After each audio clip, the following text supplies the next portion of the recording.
And Good morning. Welcome to our podcast, The Spiritual Hour. My name is Gina, I'm Anna. and we are back. It was not intended for this for it to be such a long break. It just literally was technology. As always. It seems that the tech And gods it's are always on. on my end too, so it just makes me feel super shitty. I'm just like, I swear I'm not doing it on purpose. Yeah, but luckily today, and when it's Mercury retrograde, no less. I'm like, okay. Oh, well, all right. Um, so yeah, like today's title says, we're talking about astrology, aliens, and AI because Oh my. of the question. And you're saying like, I was going to use a different. That's why I was going to use a different deck for today's reading. I was going to use an astrology deck. Ooh. Yeah. All right. So, what do you want us to know collectively today?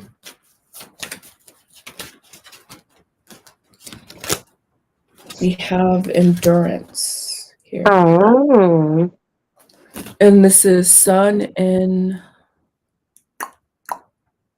Scorpio, I want to say, but I can be wrong about that. I'm going to check with the book. But this particular deck, what they do is they have like a zodiac pairing with the card itself. So that's why I chose this deck because I'm like, oh, Oh. it's a very good deck um, to use. Yes, it's Sun in Scorpio. How cool! Because first, I am a proud Sun in Scorpio. Um, Yeah, and I guess a big characteristic of Scorpio is that, I say we can die 1,000 deaths because we have that motif or archetype of transformation here. Mhm. So yeah, it says events, situations requiring extreme effort or self-control, kind of like keeping this podcast going sometimes it seems. Um, those involving propaganda or persuasion, power seeking, and excessive cause or interest, making a drastic life change. And that's literally kind of me. Like, I wouldn't say I operate in extremes, but like I see things in kind of an extreme, not in extremes, but in a very, I guess, cause and effect way. So I like this. Mhm. Study it some more. So, all right. So yeah, today we're talking about astrology. And there's a lot to astrology. There's so much, so we definitely will not cover all the points because it's just too much. I was looking at some podcasts, 3 hours of content. I'm like, boy, oh boy, that's just a little too long. But I think that kind of summarizes how in depth astrology is. And I know Mhm. the Babylonians, I believe, were very involved in the creation of astrology. So just thinking about like how intricate it is, and I guess it comes down to for many people its validity. Um, but I would say that how intricate it is what really piques my interest about it, and really like um, just makes me have more questions because it's just so intricate. Um, Mhm. yeah, Intricate and accurate. yeah, Like exactly. very, very accurate. And of course, it's not just your big three, which are, your sun, your moon, and your rising or ascendant sign. There's so many different, like, other signs, other planetary alignment, houses, whatever freaking those are. I have, I have no idea. And then, like, when they're, when your planet is in opposition of another planet, it's All like, those words, sextile, trine, conjunct, yeah, or etc. yeah, yeah, all that. And just it's definitely a lot. And that's why it's so cool that like people are able to study it and kind of like break it down. And then also, at least for me, like I am very like discerning of like who I trust to do like astrology because a lot of times they'll put like their own thing into it, whether or not that's conscious or unconscious. So I'm just very like kind of like okay, I'm not gonna go with this person. That's why I like you, because like literally, like you're just channeling like information. You're looking at it as mostly of like a roadmap sort of a thing, and then you're channeling it from either my higher self, the gods, the goddesses, Mhm. wherever you're getting the information from, and it's just like flowing through you. So I like that aspect of it. And then some other people are just very. We've talked about this before. How it just seems really gimmicky and like disingenuous when they're Mhm. doing it. And so like I try to be very careful, especially nowadays with like social media and like everyone's like a guru, everyone's a master astrologer. I'm just like, okay, you learn from TikTok. I don't know if there's really a lot of depth to that. But yeah, astrology is definitely interesting to say the very least. Mm. Yeah, and someone was like this. It's a very popular thing on TikTok actually now, like the difference between pop astrology, which I think people kind of get like stuck into, like, oh, your sun sign, and not even just your horoscope, because sometimes your horoscopes can be pretty accurate. Like when I was reading Mhm. mine back in the day, they were pretty accurate, just following one of my big three. But the difference between pop astrology, the history of astrology, and like how that all like meshes together and how they're very different. And so yeah, like I think when people think of astrology, it's like, oh, the newspaper horoscopes, like the ones Mhm. back in the day. But really, it's Yeah. definitely more intricate. And some people even say your big six gives you a lot of insight into who you are. So your sun, moon, rising, and then that would also be your Venus, Mars, and Mercury, and that will give you like a lot of insight into who you are. And I know for me personally, my sun, Venus, Mercury, so half of the big three, and then also my Chiron, which is a very, very important placement, are all in Scorpio. And I'm just like, I am one of the most Scorpios ever. And then even you can get as deep as into the different house systems.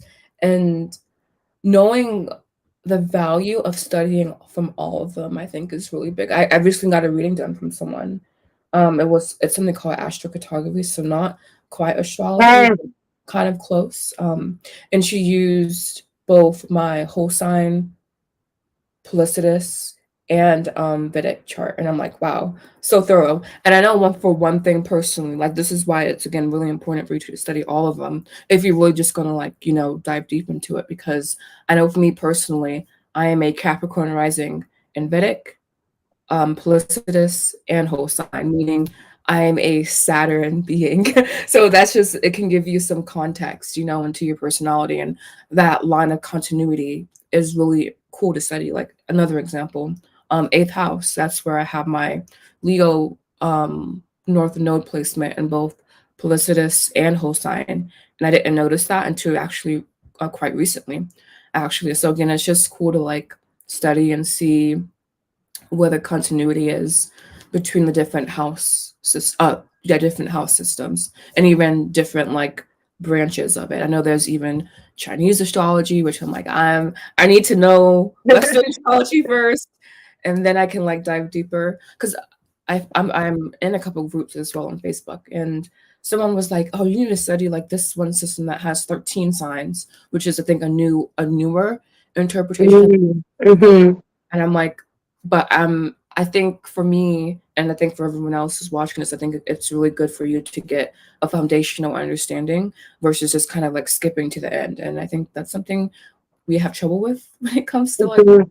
studying. But that's okay, because I'm here to teach you. Like not you, but the audience.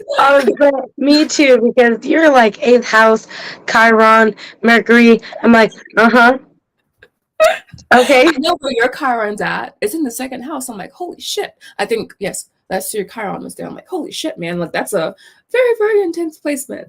So Ah, yeah, we have a little like session that we need to schedule together or yes, something, because yes. we need to explore that further. But yeah, like your Chiron, for example, is in your second house. So that Okay. gives you a And lot of then insight. briefly explain. what the second house is Oh, for me and everyone else. so I think first we can just go down the list, Okay. because I have all of it. I did some research and I have some of it written out. The Thanks. house meanings, to be specific there. So houses. So the first house is the house of the self. So this is where the rising sign comes from. This is kind of like your projected persona. So for example, I am a Capricorn rising, so I may come off as very stern, very like directed, very kind of like put together, like having like good posture, things of that nature is kind of what a Saturn being. And of course, there's fluctuations, and how that is expressed based on who you are personally and your other signs. But I know for me, my Saturn energy contains all of my wordery emotional energy, which is my Mm, um, Sun in Scorpio Pisces moon, guys, Pisces freaking moon. And then I know for you, I believe you are a Cancer rising, correct? Yeah, so mhm. I think that would be found in your first house. I actually have your chart already pulled up because I've been studying it for quite a while. Been really enjoying it.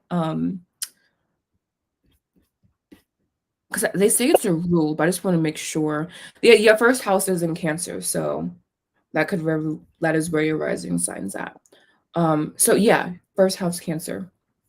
Um, so yeah, that means you could like come off as more soft, more feminine, having more so of like a maternal, warm energy. And from you personally, I definitely get a very warm, like maternal, like soft energy. But then you have that Aries freaking moon, and so I know that you don't come to play. And then she's also a Pisces sun, so like I feel that she has a very like interesting balance.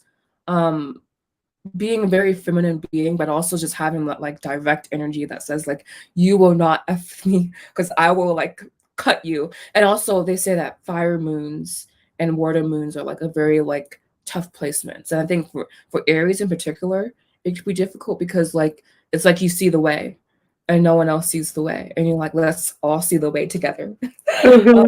Oh my God. Yes. Gina, oh, as always, spot on. Because and I think it's probably got something to do with the fact that, like, technically, even though Aries is the youngest zodiac sign, it's the leader. It's the So yeah. I'm Mhm. like, can we just like cut through the bullshit, please? And Please? you were Let him. managing too, which like couples that energy to be very like efficient and like seeking like the most efficient efficiency. That's not even like a phrase, but that's literally like what it is. Mhm.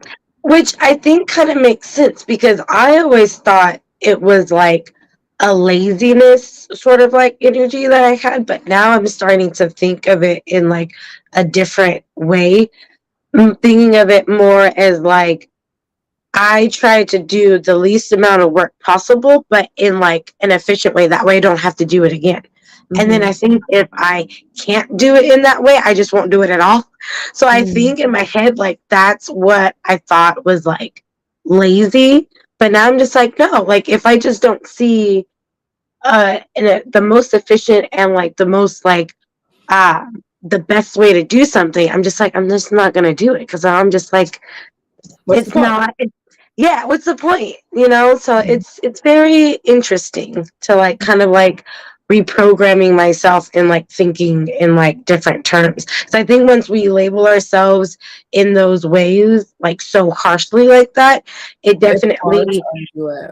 It's really yeah, hard. The laziness thing is really what I resonate a lot with because I was always called lazy as a kid.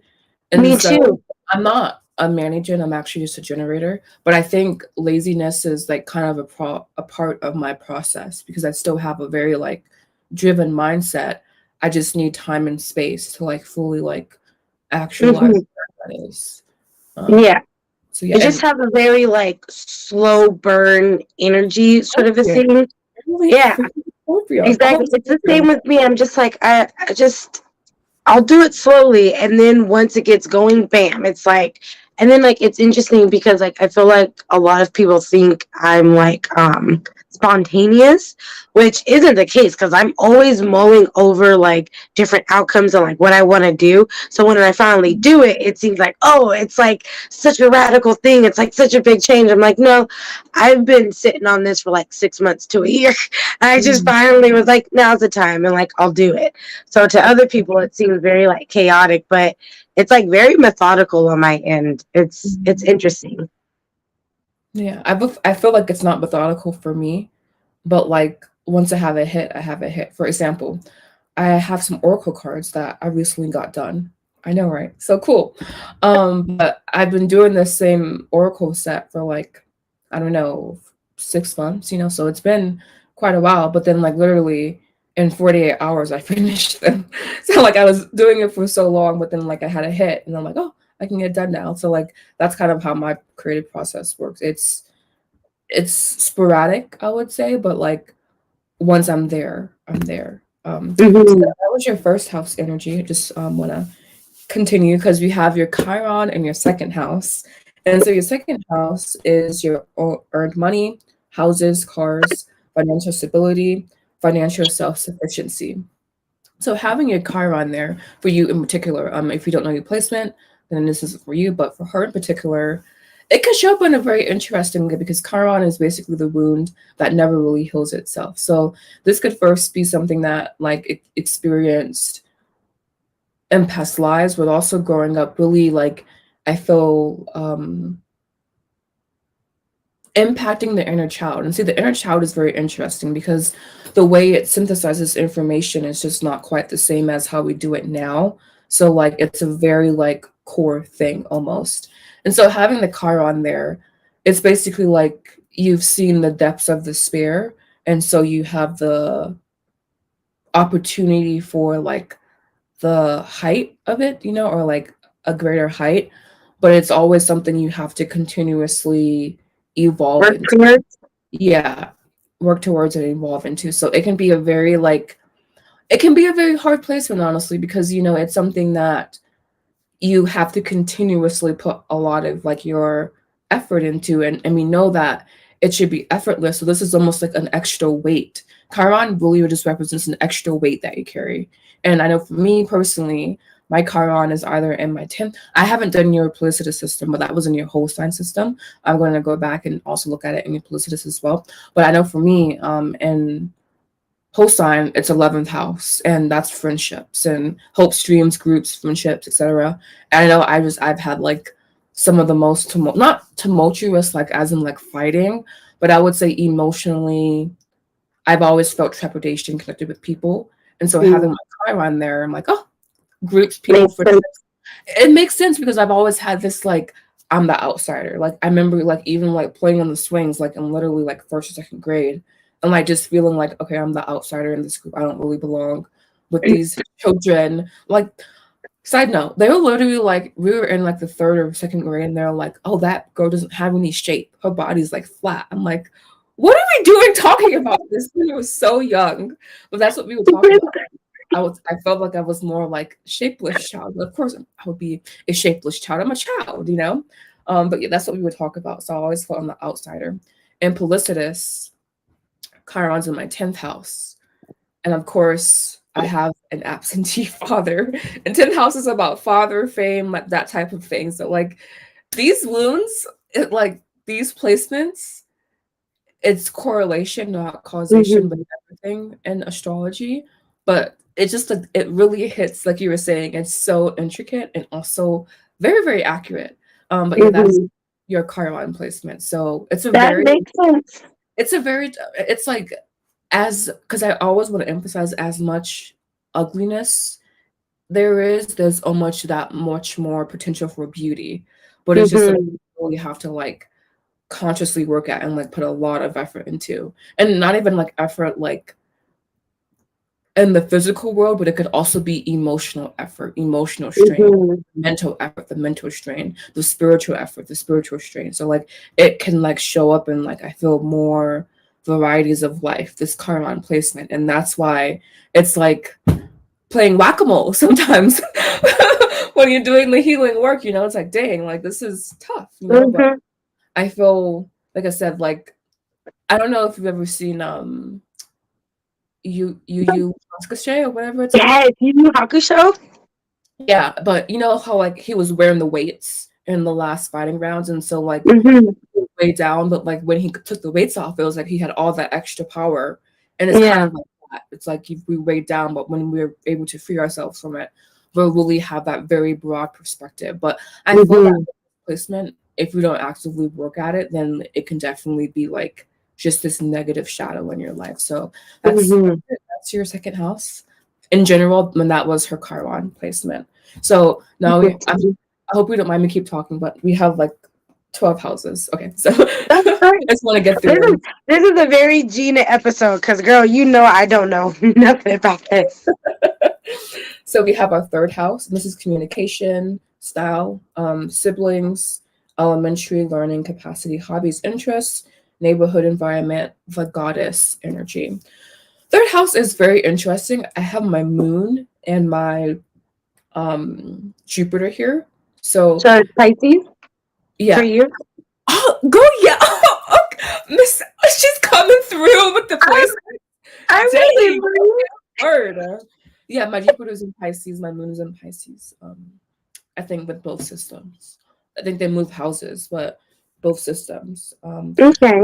So yeah, that means I have a very like, I guess, intellectual communication style, very like emotional communication style. And I know for me, learning was also, I love learning. So like, it makes sense that my Jupiter's here because that's kind of how you expand, and education is one way to expand. So it makes a lot of sense that I literally love learning. Like, I love breathing oxygen. You know, like I really love learning. Um, so yeah, and then we have our fourth house here, and this is Wait, what's mine in real quick? huh? What's my third house? Your third house and the whole sign is in Virgo. No planet. Oh, Huh? you said it's Virgo. Yes. That's interesting. Yeah, I will have to study the Virgo archetype a little bit more to fully understand. But I know Virgo is ruled by Mercury, so there could be some because in I believe the third house is ruled by Gemini, and Mercury is also. I haven't gotten into the house rulerships yet, but I think it's ruled by Mercury, and so I will say that's a very positive placement. But no planets there, which could be a good or bad thing. I watched this one video, and she kind of explains the true meaning of empty houses and like her interpretation. It could mean like you've either mastered that area very well, like mastered relationship with, I don't know if you have any siblings or not, but No maybe siblings, even only adopted child. people. Oh, lucky. Even maybe even like adopted people into your inner circle. Just being very good at communication, I think, is a very big thing, and having Virgo there could be very good at communication. And also like learning too. Cool. Very interesting. All right, and then we have our fourth house. Now, this house is interesting because they say in the past this was the house of the father, but they often link the fourth house to the mother now because Cancer apparently rules this house. I know my fourth house has Saturn in it, and so think of Cancer, the feminine energy, then Saturn, the cold energy, and see just rolling that energy together. So I could actually see like both, but I would overall say it's more like home life. But if we really think about what home life means, it kind of means more the mother than the father because the mother is in traditional society, we'll say the mother did more of the like child rearing stuff, and like she's Mhm. more ruler of the home, even though the father is like the proprietor of the home. Like, of course, in all traditionality, but I don't know. I can see both here. Honestly, is what I'm getting at because Cancer rules the home. It's not just the Mhm. mother, but the mother is a Yeah. very intricate part of the home, and so is the father.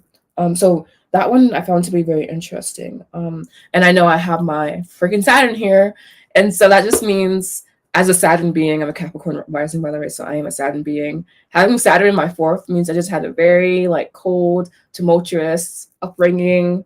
And Saturn, this is disciplinary, and so I definitely had a very disciplinary mother. But it also indicates coldness, and I would say I definitely, it can indicate coldness, not all the time, but I would say that in this particular house, it definitely can be the antithesis of like what it means to have a stable home. So like Mm. that in there. I would say really you really want the feminine planets in this house. And you, because I know you want to ask, you have your Jupiter here. So that Oh. means that in your house there could have been an emphasis on education, learning, but overall a very, I would say a very big spirit, you know, a very big like masculine energy that kept things kind of stable or kind of like mm, because Jupiter is Zeus, and we all know who Zeus is. We all All know I'm who gonna Zeus, say is that like it's very accurate. So.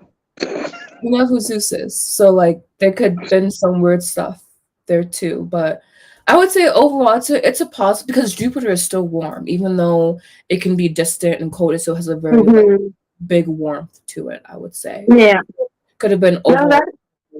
of warmth, Yeah. but still like not as like structured, I would say. Yeah, for fourth house, I'm like, what planets do you want there? Because it's a very tricky house to have for sure. It's it's very accurate though, Mm, from what you're saying. yeah, it's very strange how that works. And then also, again, we can get deeper into not just reading what's in the houses, but what's aspecting the house to like really see how the planets are interacting with each other. Like I know for me, I think I have a sun squaring Saturn, I believe. A sun square Saturn, meaning like my identity was challenged in my home. Who I am at the core was challenged in the home. So there's also aspects that get like just even more deeper into who you are. All right, so next we have fifth house, and there are 12 houses, by the way. So moving along here, I think pretty quickly. We have fifth house, and this is your children, fertility, creativity, projects, pride and joy, excitement, and also enjoyment. Excuse me, and also sex, obviously, because children mean sex. We can't get away from that. Um, so yeah, it's a very interesting house. I personally have this one empty. So again, with empty houses, she said that it can either be you needing to create in that house something of like what you want to be there. And even this could be with planets there, but I think with the absence of planets there, you have to really like create what you want there, or you have karma in that area. So basically, like possibly I could struggle with fertility.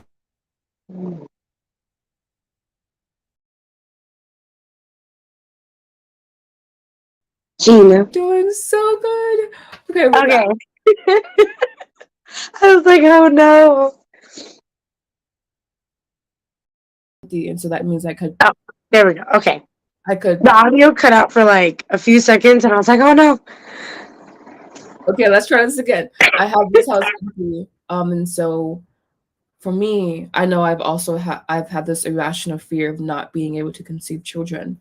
And so having that planet empty could mean that I could possibly have some karma there. And so I'm like, "Ooh, okay, yeah, it keeps going in and out." So I think they're like saying, "Don't say that, James. Just keep going on." So I'm just gonna keep going. Let's move on. We're gonna move on from the fifth house. Now we have our sixth house, and this is your job, service you pay for, health. And health also means possibly illness, and necessity. So this is like the gym, things of that nature. I have this house empty, and I know that I've definitely had to build the habit towards health and wellness and things of that nature. So again, it doesn't mean that it's negative per se, but and well, and also oddly enough, I've also had some like silent health issues as well. So yeah, I would say that I have experienced karma, but I've also experienced like building. Like we always had like the idea of wanting to be healthy in my household. Like, oh my God, I'm gonna go like go on this crash diet. I'm gonna like start walking. Like, but it was never really like any, I feel, real follow through and Mm. true intention, you know? And so with my current practice, I would say I have like iron will because like I know how important it is to like be in the gym, be healthy. Especially as humans, we don't have the same patterns as we did before. Like we would walk more, we'd simply like just be out more. And Mhm. so I definitely have had to build that habit towards being healthy. So I see how like I've built gold in that area. So it's kind of cool actually to see that in my life. And for you, you have your North Node there, which is very no, this is you. No, is this you? Oh, I don't even remember seeing that. Whoa. You have your freaking North Node there. And you have your Pluto in your fifth house too. Wow. Pluto there. Pluto's a very interesting planet. They say that Pluto is the higher octave of Mars. And so having Pluto in your fifth house is a generational planet. So there could be generational ideas around what it means to like be in partnership or like have children, things of that nature. Um, but it offers, I think Pluto just offers a certain transformation. So it's really like what you get to do, but not without having the outside world heavily influencing that. And I know we currently live in a climate that has very interesting ideas about being parents and wives and like all of that things. So I would say it's pretty accurate for you, but I don't know. Well, I know you, but I don't like, know all your really details. And your sixth house with North Node and Leo, that's so weird because it's kind of like your massage. Because I don't know if you well we everyone knows you do massage, you have to listen to our podcast. Yeah. And it's like service you get paid for health, and that's a very like health orientated Oh. in a very different way, but it's still like a more tactile health because touch is actually very, very important. And I would say a lot of people have lived their lives, especially childhood, with actually not enough touch because Mhm. it kind of goes back to your fifth house actually, because we're taught to let the baby cry, they let them cry it out, let them just. And I'm not saying that every time a baby cries you pick them up, but what I am saying is that your baby is going from being in a cocoon of energy, of being surrounded by like a void of energy, to being like just in a different plane of existence, literally. And so I think we should take into account, what that means for the baby and like how they actually do need Mhm. love and affection. They need that because like they're going from being in that for 9 months to just being in a different plane. Like, and so yeah, it's kind of cool how that actually works out because I do see the touch aspect of massage being like very impactful for people. Wow, yes, this is totally your node energy. Holy shit. I mean, I guess you can explain anything, but you literally chose the path of being a massage therapist. So that's very helpful. I'm like, are we gonna have time for the other topics? Because then I, are we gonna I don't then know. we could do like half astrology, like half of the houses now, and then like we'll do the other half in like a next one, so we can get to the aliens and the AI. Okay. And then so I guess we did the sixth house, but I'm going to leave at the seventh because this is my favorite house and I have nothing here. So this is the house of marriage, partnership, relationships, and it's so funny, so funny, because it resonates. I mean, I have Cancer here, so like it's kind of like you're rising. How I have this like proclivity towards family, towards that things of that nature, but I've also experienced so much instability in my personal relationships, and not so much, like not anything crazy or anything, but just not like a long-term relationship. So yeah, it's Mhm. and the Pelecitus, I'm not quite sure what I have in my seventh house, but I know you have Capricorn there, Uranus and Neptune. So I know your situation. And Neptune is like kind of like fairy tale energy, Capricorn is Saturn energy, coupled with Uranus, which is I feel Saturn just in a different form from what I personally believe in astrology. That's not always what people think. Um, so yeah, there's a certain stability that you've always had when it comes to love and having your fantasies being realized and um, true, kind of, or just having your reality reflect your fantasy, basically. Yeah, I still have nothing, even implicitous. Yeah, so I have it's so funny. So funny. Um, and by the way, guys, you can get even deeper with this and you can do your unconscious astrology chart. And I've done mine personally. I like talking There's about too many things. yeah. It is, but it's so much fun. I'm like, this is so easy. Like, just pay attention, you get it. But yeah, my unconscious, I have my Saturn in my seventh. So like literally in every system, I have like challenge and the relationship department. So like this is a place where I have to consciously exert a lot of effort, spiritual, emotional, mental, and physical to like see the results I want. And so yeah, that has been houses 1 through 7. Of course, there's always deeper, always more, but yeah, I realized that this is something that, like I kind of understand. Because I'm always like thinking I don't understand stuff, basically. Oh no, Gina. Okay. Okay, there we go. I was like, I hear you, but you're still frozen. Okay, cool. Yeah, it's just easy for me. I'm like, this is like, I don't know, second nature. It's very, very, very interesting because This is literally what you're here to do, to educate the masses apparently on so. astrology. Apparently so. And North And you're Node, really good at it too, so I'm like, honestly. well, I Because guess I we'll. couldn't do that. I think I would have to like literally sit down for a long time to like look at everything and like figure it all out. I don't think I have that like innate like intuition like that like you do. So I'm Mhm. like, good on you. Good for you, because it's not easy. Yeah, and even for me, I still like looking at the chart is like a math puzzle. Remember all the times in math where you have like the equation and you're like, oh.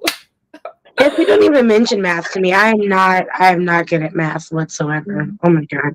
So you lost me again. All right, so let's talk about these aliens. These freaking aliens. There, yeah. Woo! So there's honestly a lot to talk about with the aliens. Um, there was it a Senate meeting or was it like a congressional meeting? There was One of those something. official meetings they do in the White House. Yeah, it was some meeting. And it was he was either a former FBI agent, or it wasn't CIA, former FBI, or in the military. I can't remember which one it was. There's been So the thing about aliens, like I feel like the last decade, there have been definitely a lot of different people in our government who either used to work in the government, at the Pentagon, at the Senate, wherever, and then also in the military, that have had various meetings with the government. They've been televised, or like they've just been put together as like articles or whatever. But we know that these meetings have happened. And they pretty much always have like the same sort of like um uh same, what's the word, what's the phrase, like through story, I guess. Basically, our government knows that aliens exist. Not only does our government know that aliens exist, we have had multiple contact with aliens. They have given us their technology to help develop, and our technology that we're using specifically for like military things, mostly like planes and weapons. And fast forwarding to most recently this summer, with the meeting that I was talking about. Again, don't know if he was an FBI agent or in the military, one of those. But basically, he was saying that, yes, aliens in fact exist. Um, they have been here forever. They're amongst us. And here is the proof for something. So it was interesting timing for me, at least. I feel like, why bring this up now? Because like so many things were happening. It was right before the Hawaiian fires in Maui. Um, Trump was being indicted. The whole thing with like Biden and his family, and I don't even know if y'all know this story, but there was cocaine that was found in the White House. And also, there's a video that was circulating. Biden and his family were outside making some sort of speech, and then as Hunter Biden is like leaving, I guess, or like walking, he's kind of like he took a sniff and did this with his nose. So a lot of people are saying that like he did coke while they were, at this, podium thing that they were doing. And then after that, there was cocaine that was found. Now, as we know, yeah, as we know, if you are a conspiracy theorist, like I am, we often believe that different stories come out at different times to kind of like distract you from like other things, right? So Trump was being indicted. The Biden family is having this weird coke scandal thing. Cocaine was found in the White House. They would not say if they knew who it was or not.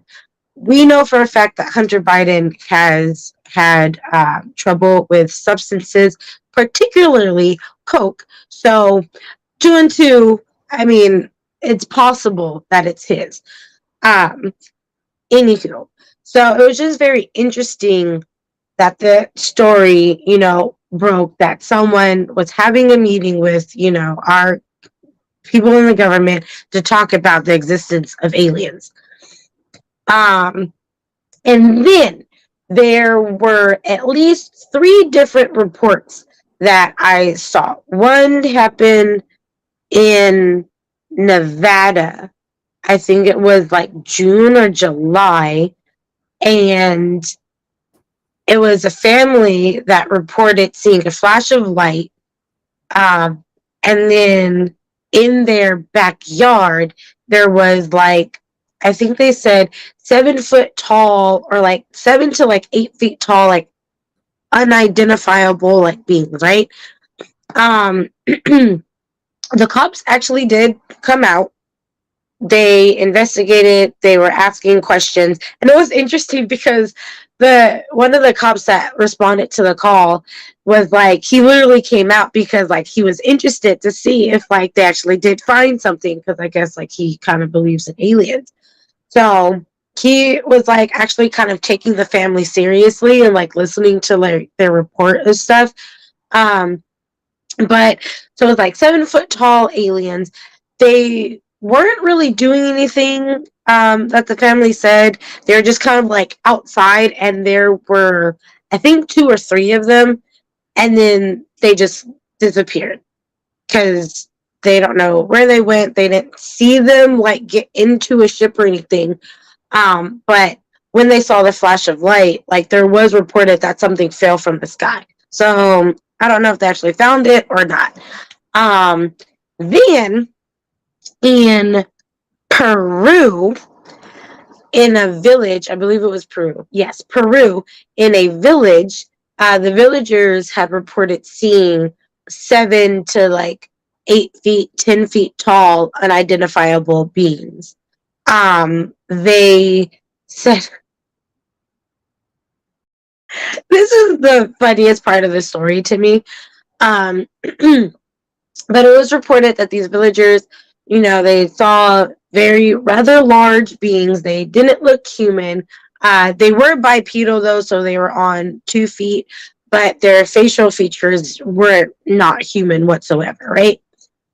Then an article came out not even that long after that initial story broke of the villagers in Peru seeing aliens. There's an article that came out that said the aliens that the Peruvian villagers saw were actually, and I quote and also kind of paraphrase, were illegal miners, like people that mine in mines, miners wearing jetpacks. And I'm like, what? The alien story sounds more plausible I know. I than was like, what? I don't even understand. Jetpack. And then I'm also like, it brought up like an interesting like realization for me, because I don't know, follow me, because it's not like a fully formed thought, but I'm just having a hard time with the fact that they had the audacity to put out an article to basically say that what these Peruvian villagers saw actually wasn't what it was. And But it also, was something the, just like almost more implausible. Like, yes, miner? exactly. So I'm just like, why would you even, how Like, did why that would a make miner have a jetpack? Isn't that like exactly? Why would different? it? Like, Where would they even get it from? Like jetpacks aren't even like really in the consumer like scope just yet to be yeah. even able to get. So if they're in Peru and these were fellow like Peruvian miners who I guess they were, why they're called illegal miners was because like they didn't have like permits to actually mine, so basically they're kind of like poaching the land, so they're illegal miners. So if they're illegal miners, they don't have permits to even go and be able to like get from the earth. How would they have access to jetpacks? That's one. And then two, for me, it just seems it's one of those things where I'm like, this actually might be racist, perhaps, because I'm just like, the idea that these villagers can't tell the difference between someone that looks like them and an alien. Did you think they're stupid? Like it just brought like an interesting like thought to mind of like, Mm-hmm. it kind of goes back to me, at least when during our last election they were literally saying that uh black people are basically too poor to go out and get an ID to vote. Very like along the same lines of that is what it felt like for me. And I'm just like, but they look like them. I'm sure they could tell the difference between someone that looks like them and they're just on some sort of apparatus that they've possibly never seen before, you know? So I'm like, okay, that kind of, I just, Miners with jetpacks, like yeah. I So it's wouldn't just, call that a system in doing their mining. They're digging under the earth job. so what would they need for jetpacks? Because you figure that if they're mining, like depending on the cave, it's gonna be like, because some caves are relatively low. You actually have to like crawl in your belly to get to, and then some caves are just like huge, so they have like a like fairly good height. I get that, but would they really be using a jetpack in those Not things? even Like safe. it's just This is too many questions to come from one stupid thing they That's said. what I'm saying. Like now, I feel like people that probably saw that article are going to believe, like, yeah, they definitely saw something, because that makes zero sense. People that What? look like them on jetpacks, how would you get that mixed up? And it wasn't even when they saw them. It's not like it was at night, so there was nothing that was obscuring their vision. It was during the day. So again, people that looked like them, how would they get them mixed up for aliens? So I'm just like, yeah, clearly they saw something and you just don't want us How to to know, explain because that? Wasn't that yeah, made no sense? yeah, instead you're I haven't just heard of like, that one. they'll believe this story. I'm just like, no, no, I we haven't won't. heard of that one. That story at all. How do Yeah, you like this stuff? Like, are you like subscribed to like secret, secret? I don't know, alien podcast or something? honestly, yeah. So I don't know, anytime like an alien thing comes out, I'm just like, I'm here for it, because I've always kind of believed that like there's no way we're alone in the universe. One, and then also I also believe in like interdimensional beings, because again, there's no way that we're here in this space alone. Like I feel like there's definitely something more to the universe. Like I think it's kind of like arrogant to assume that it's just us. Um, with that being said, I do have my own alien story. So I remember I was me and my mom had just like finished a movie, and I think she fell asleep and I finished it by myself basically.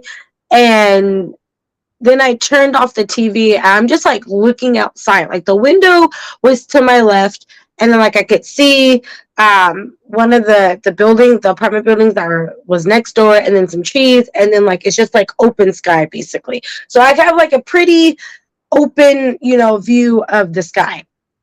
So I'm just looking out because like I was gonna go to the bathroom, but I was like, let me just look at the sky. I don't know what prompted me to look at the sky, but I'm glad I did. Because in the field of view, zoomed in an object, and then it was just there for a while. And I was like, what the fuck? Like I think I'm like 12. I'm like, I am not seeing what I think I'm seeing right now, right? And like it's in like a spherical like saucer like shape, and it has like lights, and it's pretty close. Like it's as clear as day as like looking at the moon. Like that's how like vivid and like close it is. I'm not a good judge of distance. I don't have very good depth perception, so I don't know how exactly far away it was, but it was a very clear night. It was like summer, so there's no clouds in the sky. And it was like that weird in between time of like it's not quite dusk anymore, but it's not just quite night, and there's a little bit of like sun left. So I'm seeing this, there's no obstructions, and then it's just chilling there for what seemed like forever, but it could have just been like a few seconds. And then it zips off as if it like went into warp speed. Like it's kind of like if you've ever seen like Star Wars or like Star Trek, and then like the light trail that kind of like go. It was literally that they left a light trail and then they were gone, and I was like, I've always believed, but now I have my own story, so definitely believe there's other things out there, and there's a lot of like different stories like with aliens in particular.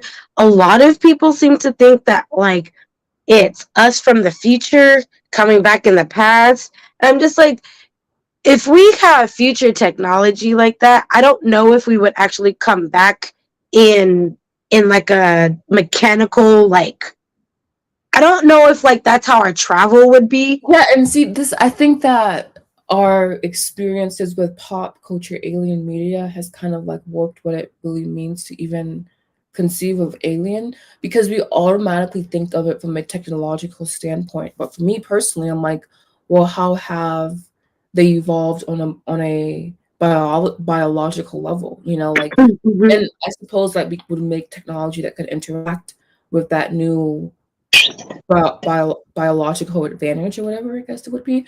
But yeah, I think for me it always bothered me that they think evolution, or we perceive evolution to be purely technological, and I think there's definitely a lot of merit there, obviously. But I'm like, but what about our own biological evolution? And how does that Mhm. things? And yeah, I they call them the Greys. Oh You yeah. know, And then you have different aliens, and the yeah. grays are the worst ones because those are the ones that will kidnap and probe you. Yeah, and they say that they're basically a version of us that, we weren't living sustainable lives.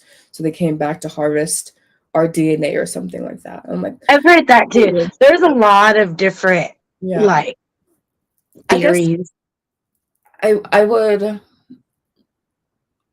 I would want to see an alien that defied what we think aliens to be. And for me, Hmm.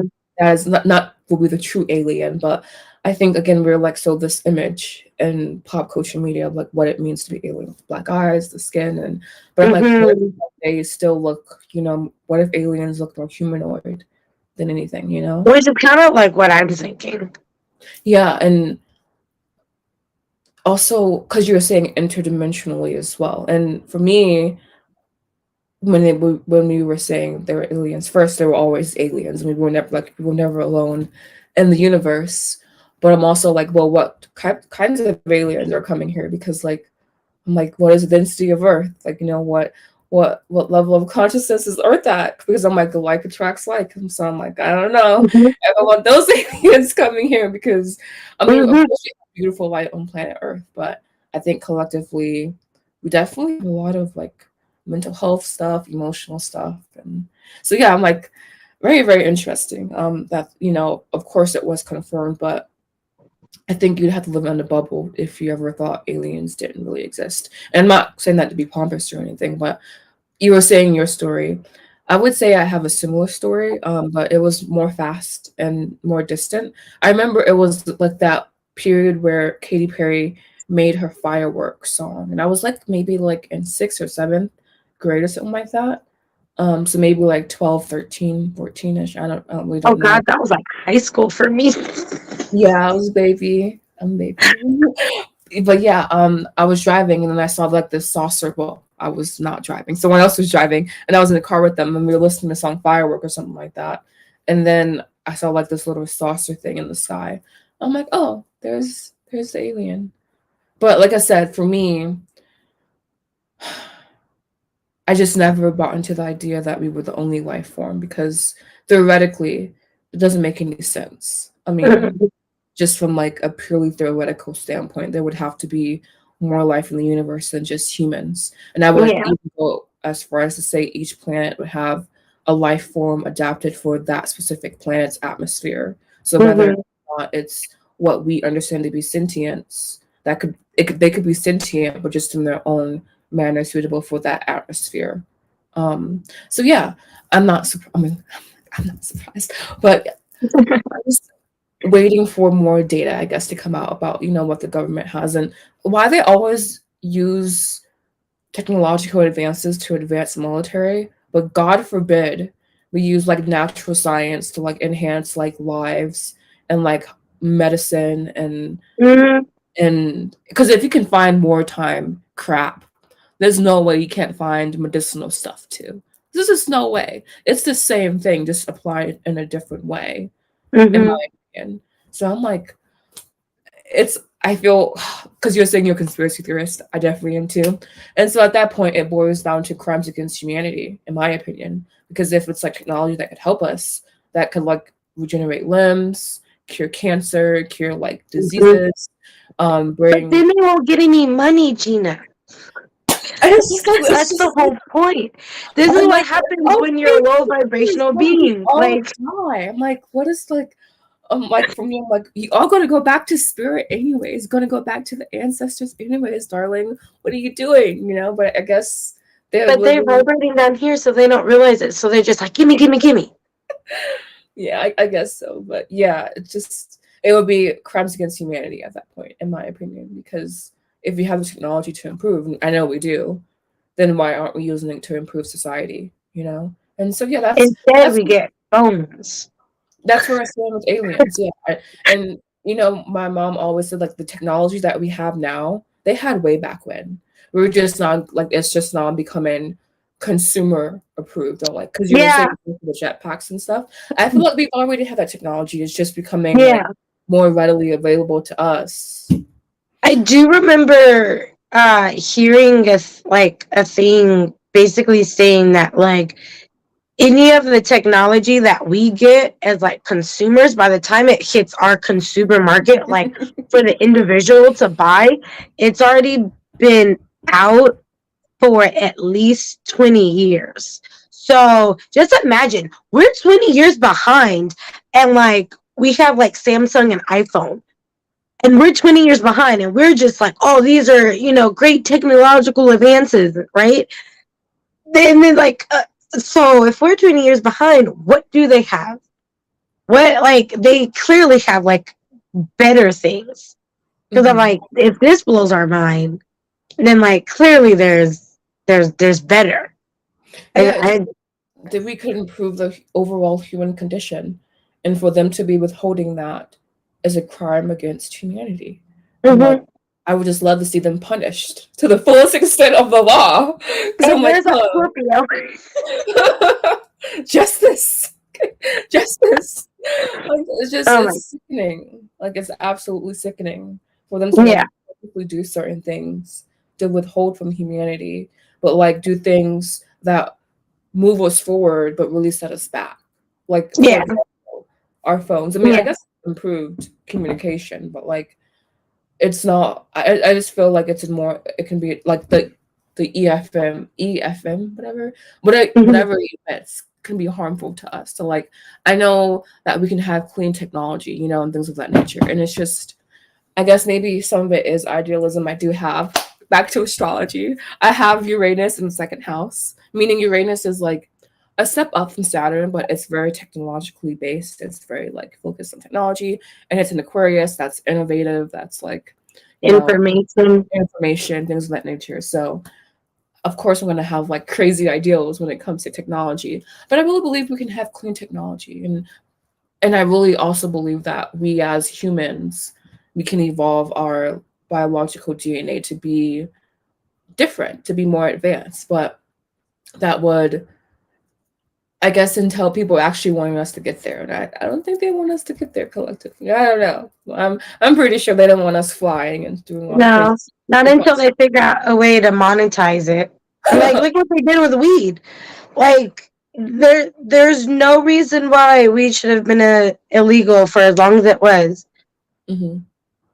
And Yeah. the whole, and like, even that is interesting. Yeah, and Cause, even that, like even the legalization of that makes me like I don't know, just skeptical. Just a little bit skeptical. But I think yeah, with that, it's like buying from like smaller people, and also like I really like if you're consuming, always try to get the outdoor versus the indoor, but knowing that the indoor is more popular, but really strive for the outdoors, the natural sun, the natural, you know. Yeah. honestly, yeah. There are other alien things that I want to talk about, but we're running No, out of time. we didn't So get to AI. This has been we did it. I know. Yeah. See, that's why the astrology probably like should have been separate. yeah, I Well, think we should have maybe done like astrology like for one full episode and then the AI and then our definitely. alien We were life. too big for our britches. We wanted to do everything and quickly found out it just did not work. So on the next go around, because someone in the chat was like, hey, ladies, I'm here for the alien talk. And I was like, right. Yes, we do need to get to that. That's why I was like, I don't know if we have time. We're here But for yes, astrology is what she meant. but we'll definitely talk more about aliens because there is a lot. Because honestly, we could get into remember that show, Ancient Aliens? Pretty much anything from there. You don't know about Ancient Aliens? Girl, okay, yeah. Next episode, next Sunday, we'll talk about it because it's great.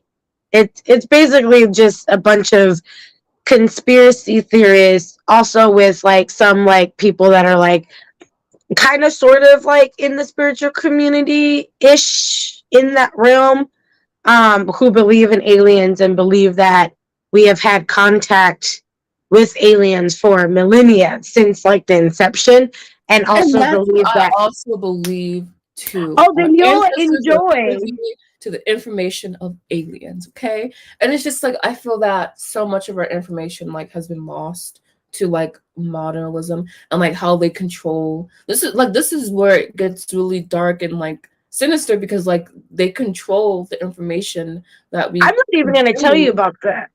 There's so much stuff to talk about that like coincides with other things because you brought that up, and then I remember there's these two guys that basically believe our maps are wrong because they're saying that there was a particular map that But uh, is it like kind of cannot. circle, more circular or something?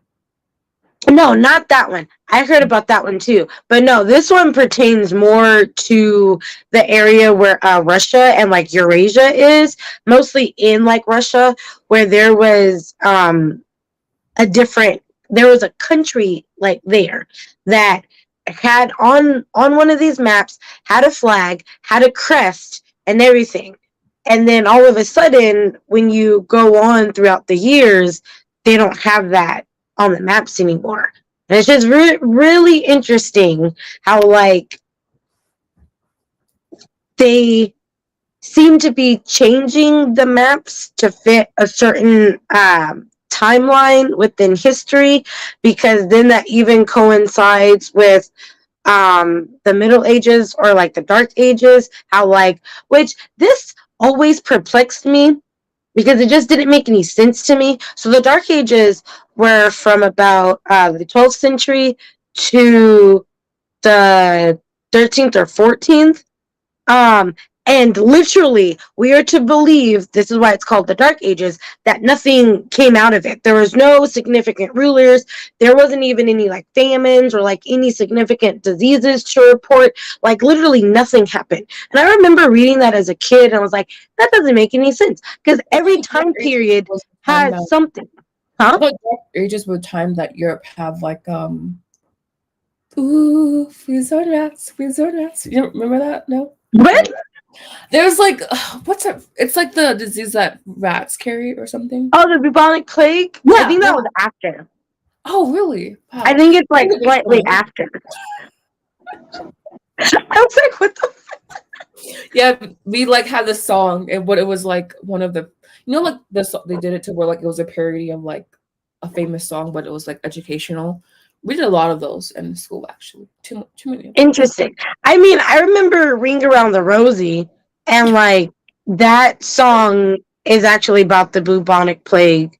Because Oh, Ring Around the Rosie is like the little sword things that I guess you develop if you have the plague, and then a oh, pocket full of posies, ashes, ashes, we all fall down. oh. Yeah. Very, very. Ooh, we should do like a dark side of like these nursery rhymes. That would It would be, be especially with so much spooky fun. season coming up. That would be a lot of fun. I Yeah. already see Halloween crap out. I'm like, we're doing this too soon, guys. Yeah, it gets earlier and earlier every year. And I'm not super into Halloween. Like we didn't really recognize it when I was growing up. Like I remember my nana would just turn off all the lights and like we would pretend that we weren't home and just leave a bowl of candy outside of the door. Like we made no noise whatsoever. There would be even a point where like you don't go to the kitchen because you have to turn on the light, and like she didn't want anyone to know that like anyone was home. Just leave out the bowl of candy and like that's it. So like that was my Halloween, and I actually enjoy that. I have no problems with doing that whatsoever. Like it was kind of fun because then we would just like close the blinds and then like watch TV.